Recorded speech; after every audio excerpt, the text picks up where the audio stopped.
Arkadaşlar, kanalıma hoş geldiniz. Bugün sizlerle bu iki güzel rengi kullanarak çok güzel ve farklı bir modelin yapım aşamalarını paylaşmaya çalışacağım. Umarım modelimizi beğenir ve benimle birlikte denersiniz.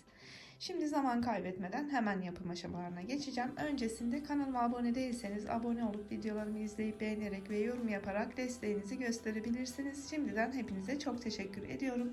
Ve hemen modelimizin yapım aşamalarına geçiyorum. Önce lila ipimle zincir çekerek başlayacağım arkadaşlar. Şöyle çok kasmadan, yapacağınız yere göre zincir sayısını kendiniz ayarlayabilirsiniz. Model battaniye, yelek ve hırkalar için, özellikle bebekleriniz için çok uygun bir model. Ona göre zincir sayısını kendiniz ayarlamanız gerekecek. Ben anlatım için küçük bir parça daha zincir çekip hemen geliyorum.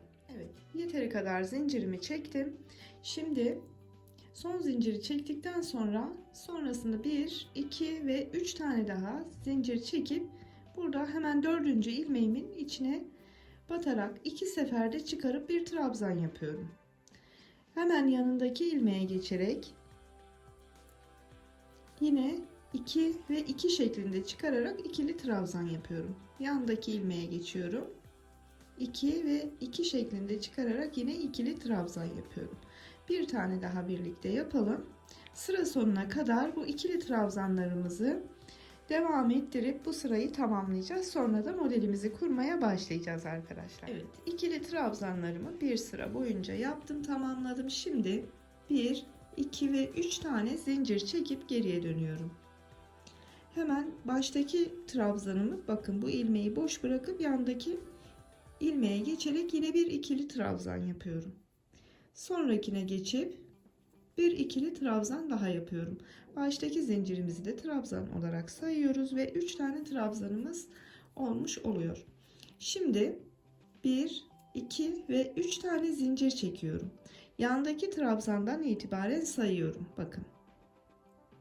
1, 2, 3, 4, 5 ve 6 tanesini boş bırakıp ipimi tığımın üzerine alarak 7.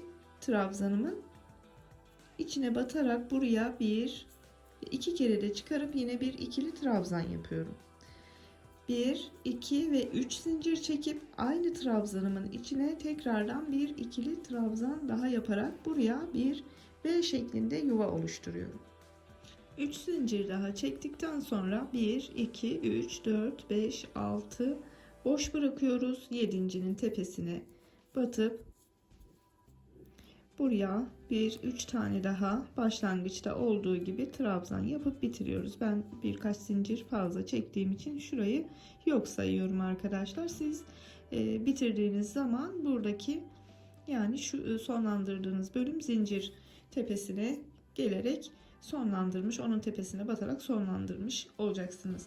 Şimdi 3 trabzanı da yaptıktan sonra 1, 2 ve 3 modelimizin ilk kurulum aşamasını bu renkle yapacağız. Daha sonra renk değiştirip bir lila bir krem şeklinde devam edeceğiz modelimize. Şimdi 3 zincir çektim ve yine baştaki trabzanımı boş bırakıp zincirimizi de bir trabzan saydığımız için yandaki trabzana battık, bir trabzan yaptık ve ikinci trabzanımızı da yaptık. Zincirimizi de bir trabzan sayıyoruz. 3 trabzanımız olmuş oldu. Şimdi burada araya 2 tane zincir çekeceğiz. 1 ve 2. 2 zinciri çektikten sonra tığımızın üzerine ipimizi alıyoruz. Buradaki yuvamızın ilk trabzanı arkadan öne doğru bakın geçiriyoruz arkadaşlar. Buraya dikkat. Arkadan yuvamızın ortasından geçiriyoruz ve 1, 2 seferde çıkararak bir trabzan yaptık. Yine 2 seferde çıkararak ikinci trabzanımızı yaptık. Yine 2 seferde çıkarıp 3, 4 ve 5 tane trabzan yapmış olduk. Şimdi tekrar ipimi tığımın üzerine aldım. Bakın bu taraftaki ikinci kanadımıza, yuvamızın ikinci kanadına yine bakın bu şekilde batıyoruz arkadaşlar. Şöyle çevirin. Yine dıştan içe doğru çıkarıyoruz ilmeğimizi ve 5 tane trabzanda bu tarafa yapacağız. Şimdi bittiğinde göstereceğim size. Daha iyi anlayacaksınız. 3, 4 ve 5. Şöyle göstereyim, bakın. Buraya yaptığımız yuvanın bir kanadına 5, diğer kanadına 5 tığımızı içten dışa doğru geçirerek toplamda 10 tane trabzan yapmış olduk. Şimdi 1, 2 tane zincir çekiyoruz. Yanındaki yuvamıza geçiyoruz. Yine bakın. Arkadan, yani içe doğru geçirip ilk 5'li trabzanımı yapmaya başlıyorum buraya da. 2, 3, 4 ve 5. Şimdi diğer yuvamızın şuradaki kanadını alacağız. Şu şekilde geçiriyoruz. İçine geçip bir 5 trabzanda buraya yapıyoruz. 3 boyutlu bir model olacak arkadaşlar. Çok hoş ve farklı bir model. Umarım siz de beğenirsiniz. Benimle birlikte denersiniz. 3 tane yaptım bu tarafa. Şimdi kalan 2'yi de yapacağım. 4 ve 5. 1, 2 zincir. Sonraki yuvamıza geçiş yapıp aynı şekilde tığımızı geçirip 5 bu tarafa, 5 de bu tarafa, yine toplamda 10 tane trabzan yapacağız. İlk ikisinde olduğu gibi. Ben burayı tamamlayıp sona kadar geleceğim. Devamını yine birlikte yapacağız. Bu yuvamın içine de doldurdum. Şimdi yine 2 zincirimi çektim. Buradan sondaki üçlü trabzanımızın ilkinin tepesine batıp bir trabzan, sonrakine geçip ikinci trabzan ve zincir olan trabzanımın tepesine batarak üçüncü trabzanımı yapıyorum arkadaşlar. İsterseniz şöyle 2 ilmeği tığın üzerinde bırakarak renk değişikliğini o şekilde de yapabilirsiniz. Şimdi renk değiştireceğim. Ayrıca bu modeli tek renkle de yapabilirsiniz arkadaşlar. Ben 2 renk kullanacağım. Krem ipimi aldım. Şimdi bu 2 ilmeğimi kremle çıkarıyorum. Şöyle ipimi 2 kez doluyorum, ipin üzerine atarak burayı bir sağlamlaştırıyorum. Düğümümü attım. Alttaki lila ipimi de çekerek sıkıştırdım. Şimdi buradan yine 1, 2, 3 tane zincir çekip geriye dönüyorum. Modelimiz kaydırmalı olacak arkadaşlar. Şimdi 3 tane model için yuvamızı oluşturduk. Şimdi şu baş ve sondaki kutucuklarımızın içine de küçük bir model için yine yuva hazırlayacağız. Onun için de şimdi önce şu baştaki trabzanlarımızı bir yapalım. Yine baştakini boş bırakıp buraya batıyorum arkadaşlar. İkinciye batıp ikili trabzanımı yaptım ve üçüncüye geçerek yine bir ikili trabzan daha yaptım. Şimdi burada küçük yuvamı oluşturmak için bir tane zincir çektim. Buradaki 2 zincirli kutucuğumun içine geçerek bir ikili trabzan yaptım. Tekrar bir zincir çekip aynı kutucuğumun içine ikinci trabzanımı yaptım. Burası küçük yuvamız olacak. Şu ikinci sırada yaptığımız, oluşturduğumuz V şeklindeki yuvaların küçüğünü oluşturduk. Sonda da aynı şekilde küçük bir yuva oluşturacağız arkadaşlar. Ve buralara da diğer aşamamızda küçük modelimizden koyacağız. Ki kenar kısımlar boş kalmasın diye kaydırmalı bir model olacak. Şimdi 1 ve 2 tane zincir çekiyorum. Burada trabzanlarımı doldurduğum bölümde bakın. Şuradaki yuvanın içine şöyle 1, 2, 3, 4, 5 ve 6 tane ilmek dolduruyorum. Hepsini tek seferde çekip çıkarıyorum. Ve burayı bir düğümle birleştiriyorum. Bir tane puf örgü yapmış olduk. 1 ve 2 zincir çekiyoruz. Şimdi şu yukarıdaki model geçişlerinde araya 2 zincir çekmiştik. Buradaki kutucuğumun içine yukarıya çıkıyorum arkadaşlar. Buraya bir sonraki modelimizi kurmak için yuvamızı oluşturuyoruz. Önce bir trabzanımı yaptım. 1, 2 ve 3 zincir çekip aynı kutucuğun içine ikinci trabzanımı yapıp bir sonraki modelimin yuvasını oluşturmuş oldum. Devamında 1 ve 2 zincir çekiyorum. Yine alt kısımdan buradaki yuvanın içine geçerek puflarımı yapmaya başlıyorum. 2, 3, 4, 5 ve 6 puf doldurup hepsini tek seferde çekip çıkarıyorum. Bir düğümle burayı sabitliyorum. Sonrasında 2 zincir çekip yukarıdaki kutucuğumun içine geçerek bir sonraki modelimin araya da 3 zincir çekiyorum. Yuvasını oluşturuyorum. Bu yuvamızı da oluşturduk. Devam edelim. 1 ve 2 zincir üzerine alıyoruz. Sonraki yuvamızın içine geçip 6 puf dolduruyoruz. 6. Hepsini tek seferde çekip çıkarıyoruz. Düğümümüzü atıp 1 ve 2 zincir çekerek buradaki son kutucuğumuzun içine geçip buraya da önce bir ikili trabzan, araya bir zincir, küçük yuvamızı oluşturuyoruz bir sonraki modelimizi kurmak için. Araya bir zincir çektim. Aynı kutucuğun içine ikinci trabzanımı yaptım. Bir zincir çekerek buradaki üçlü trabzanımın üzerine 3 tane trabzan yapıyorum. En son trabzanı da yine zincir tepesine yapıp burayı bitiriyoruz arkadaşlar. Şimdi yine renk değiştireceğim. Lila ipimizi buradan keselim. Daha sonra bu kestiğiniz ipleri aralarda yürüterek kaybedebilirsiniz arkadaşlar. Zaten hani yapacağınız yere göre yelek, hırka, hatta çok güzel şapka oluyor bu modelden. Şapkada da değerlendirmenizi tavsiye ederim. Dikiş aralarında bu ipleri zaten görüntüsünü kaybedebilirsiniz. Şimdi lila ipimi aldım. 2 ilmeğimi lila ile çıkarıyorum. Şöyle üzerinden 2 sefer dolayıp burayı sağlamlaştırıyorum. Bir düğüm atıyorum. Alttaki krem ipi de çekerek burayı sabitleyelim. 1, 2, alttaki ile birlikte 3 zincir olmuş oldu. Şimdi yine ikinci trabzanımın tepesine geçerek buraya zincirle birlikte 3 trabzana tamamlanmış oldum. Şimdi buradan yine bir tane zincir çekeceğiz. Bir zincirimi çekiyorum.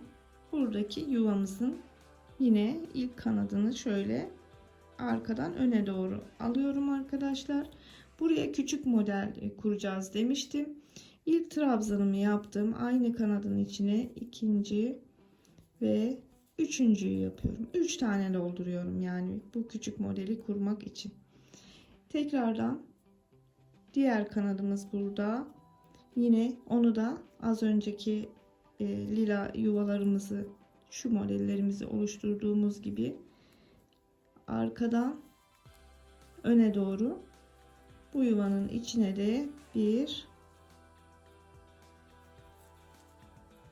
2 ve 3 tane trabzan dolduruyorum. Buraya küçük model oluşturmuş olduk. Kenar kısımlar boş kalmasın diye her iki aşamada bir buraya küçük yuva oluşturacağız arkadaşlar. Araya 1, 2 zincir, diğer yuvamın içine geçiyorum, büyük yuvamın. Aynı şekilde bir önceki aşamada olduğu gibi geçiriyorum tığımı arkadan içe doğru ve 5 tane trabzan dolduruyorum. 3, 4 ve 5. İpimi aldım yine tığımın üzerine, diğer kanadımıza, şimdi yuvamızın diğer kanadına geçiyoruz. Bakın yine aynı şekilde arkadan içe doğru geçirip 5 tane trabzan da bu tarafa dolduracağım. 3, 4 ve 5. Araya yine 1 ve 2 zincir. Sonraki yuvaya geçiyoruz. Bakın bu şekilde. Yine 5 trabzan bu tarafa, 5 trabzan diğer tarafa dolduracağım. Burayı da yaptıktan sonra küçük yuvamızın içine geçeceğiz arkadaşlar. 2 zincir çektim araya. Zincir çekmeyi unutmayın. 1 2 ve 3 tane dolduruyorum. Diğer kanadını alıyorum. Şuradan bakın. Buradan alıyorum. 3 tane de buraya dolduracağım.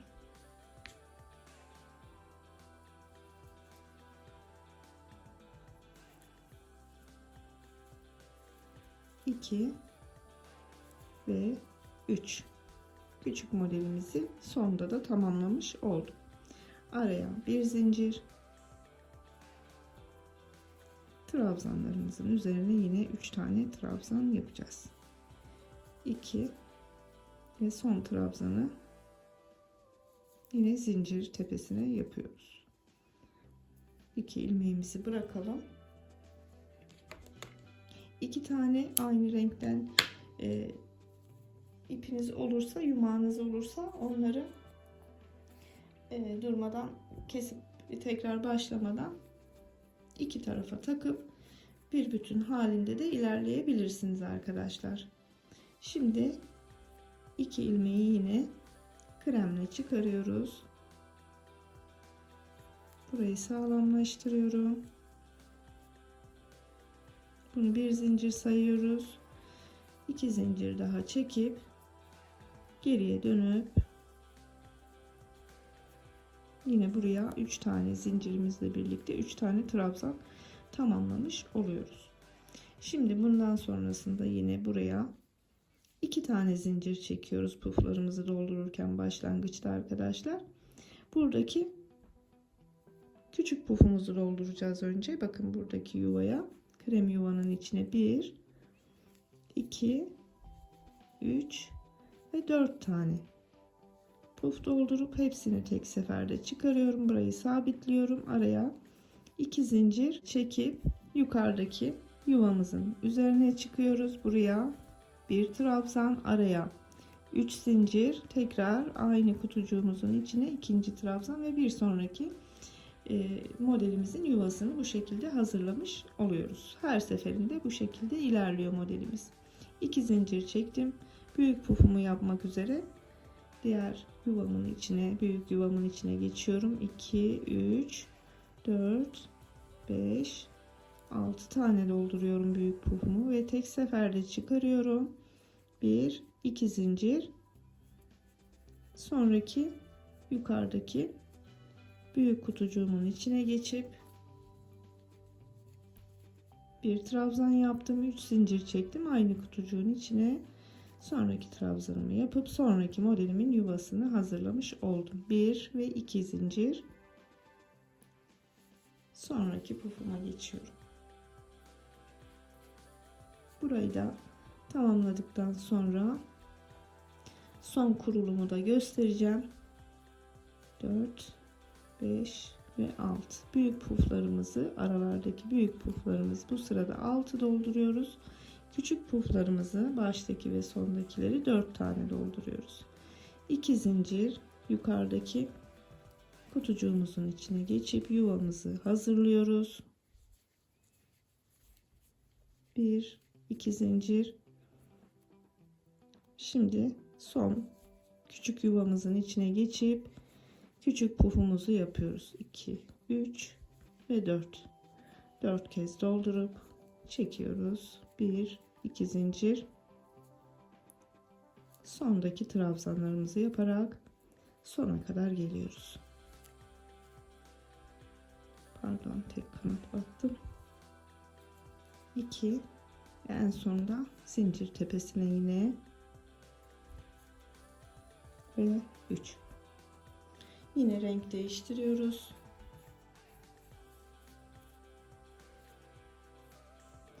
Bu 2 ilmeğimi lila ile çıkarıp şurayı sağlamlaştırıp Bir zincir çekiyorum.